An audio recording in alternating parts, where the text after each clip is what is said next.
Tanda kiamat yang ke-72 iaitulah kasratul kazib, banyak penipuan ataupun pendustaan. Zaman kita hari ini, alamat kiamat ini memang sangat jelas. Karena itulah kita agak sukar bila dengar satu-satu berita yang berlaku, nak percaya ke tak nak percaya. Sampai peringkat bila mari kapal terbang jatuh ni, boleh percaya ke tak? Orang pun tak tahu.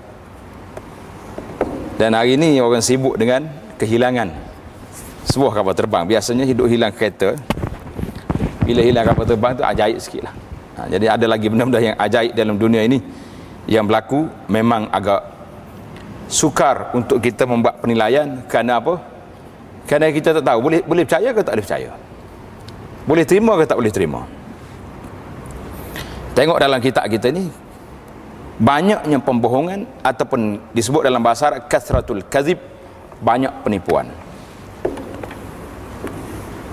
Al-kazib ataupun berbohong adalah satu perbuatan terkutuk, perbuatan yang sangat berat,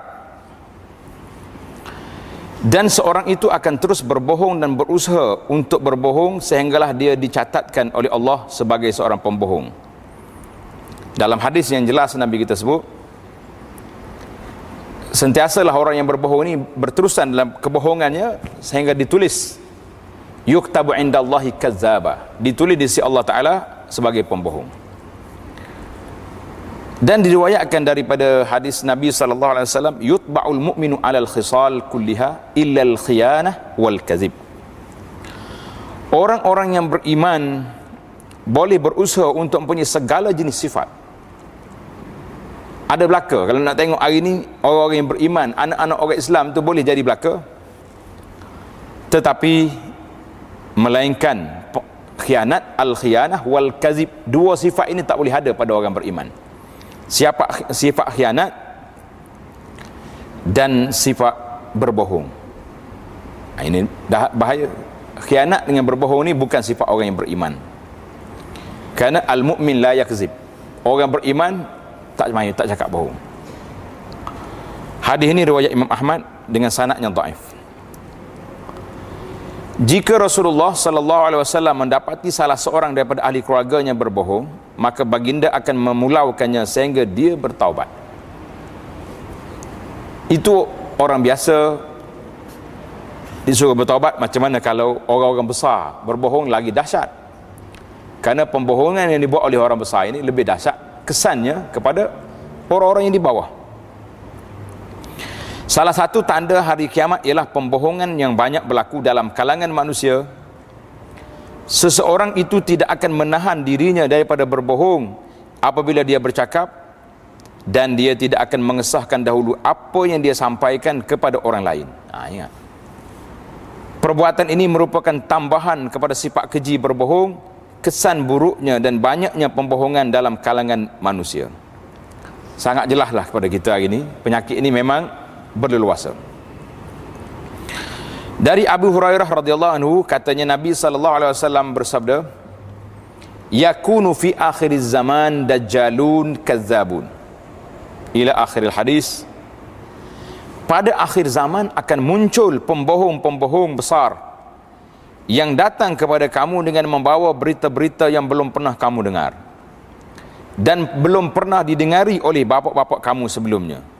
Tak ada orang zaman dulu macam ni.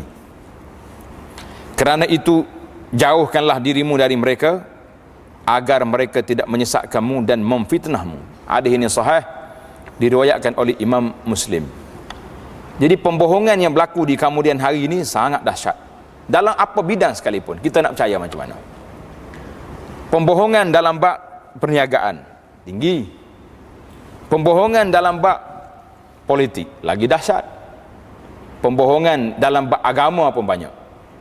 Penceramah-penceramah bawa cerita-cerita mari kepada kita yang kita tidak tahu di manakah sumbernya. Masing-masing mengaku dia jumpa sana sini, akhir kali dibawa kepada masyarakat yang masyarakat pun tak tahu nak percaya. Banyak hari ni kalau kita nak layan soalan-soalan masyarakat, dia mari tanya kepada kita, betul tak betul cerita ni? Ustaz tu kata, penceramah ni cakap. Kalau kita duk layan hak tu, jawabnya kerja ustaz ni kau duk main betul dan tak betul cerita orang. Baiklah kita tak sedut cara ni, kita lebih baik mencari maklumat-maklumat yang betul, mengeluarkan pendapat-pendapat yang benar, hadis-hadis yang sahih, biar masyarakat ini dapat maklumat yang tepat untuk panduan dalam kehidupan mereka. Dari Jabir, dalam kitab salah, Jabir tukar S jadi B, Jabir bin Samurah berkata bahawa Rasulullah sallallahu alaihi wasallam bersabda, inna baina yaday sa'ati kazzabin fahzaruhum, akan muncul pembohong-pembohong pada akhir zaman nanti, oleh itu jauhlah dirimu dari mereka. Pembohong yang muncul ini kita kena jauhkan. Dengar je orang bohong, jangan pergi.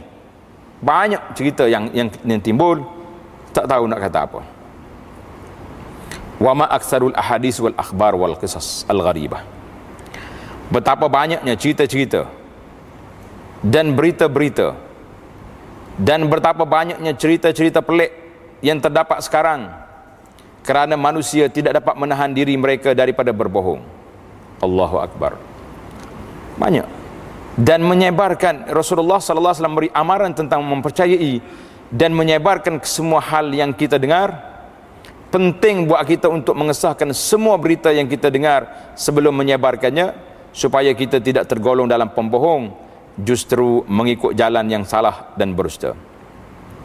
Hari ini penyebaran khabar angin, kegagalan untuk mengesahkan berita dan menokok tambahkan atau menyembunyikan butiran-butiran adalah tidak lain dan tidak bukan hanyalah merupakan pembohongan, dan ialah satu perkara yang haram.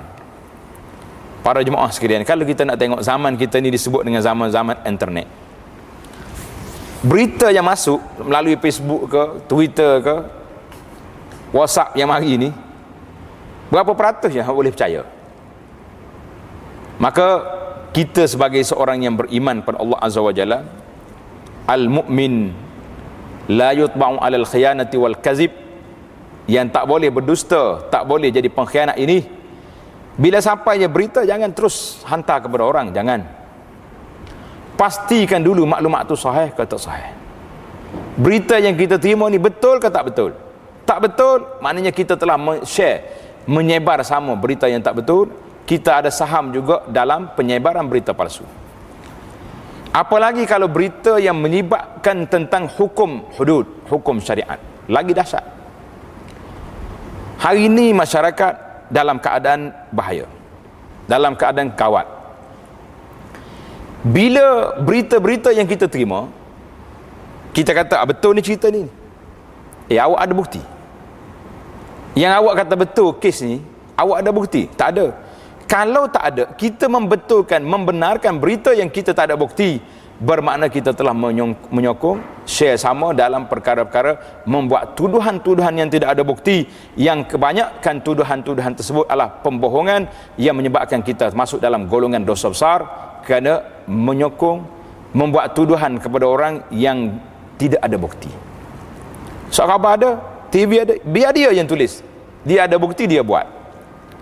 Karena itulah kita pagi-pagi hari ini duduk belanja kita punya pahala kepada orang siang dan malam. Bila kita share gambar, bila kita like berita-berita yang tak betul, bermakna kita telah membuat satu tuduhan, secara automatik pahala yang kita buat ini akan diberi kepada orang yang kita buat pembohongan terhadap mereka di akhirat nanti. Wal'iyazubillah. Para ulama mengatakan, orang yang paling kecewa nanti pada hari kiamat nanti, orang yang bila dia tengok pahala dia diambil oleh orang begitu saja. Ambil, orang ni mari kutip sikit, orang ni ambil sikit, akhir sekali tak tinggal apa dengan dia. Bila mari lagi ramai lagi orang ambil pahala kita, pahala dah habis, ketika itu akan ambil dosa itu campur atas kepala kita. Dia panggil hadis al-muflis. Jadi zaman banyak pembohongan, pendustaan ini, saya dan para jemaah